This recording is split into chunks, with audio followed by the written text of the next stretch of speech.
Hi, welcome to Litehawk. This little tech support video is about the Litehawk Big Tom SE with the tracks and with the wheels and tires.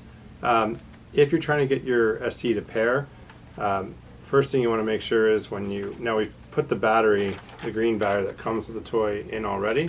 So we're just going to turn that switch on and you should see the lights here lighting up in front.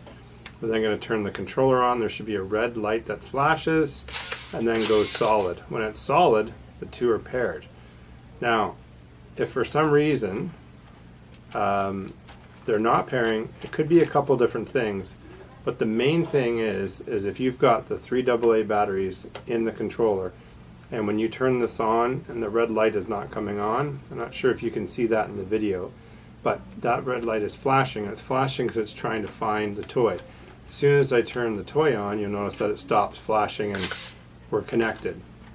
So for some reason, if you're not getting a red indicator light, that's one of two things. One, the 3 AA's inside are not making good contact with the metal contacts, or there's an issue with this controller, which if you do have an issue with the controller and your controller is not turning on, just hit the link for the email address below, send us your full name, mailing address, and we'll get a replacement out to you right away.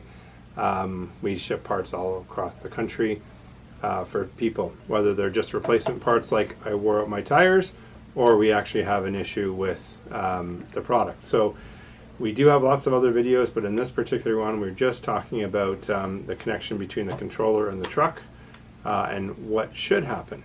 Anyway, hope you find this helpful, and thanks for watching.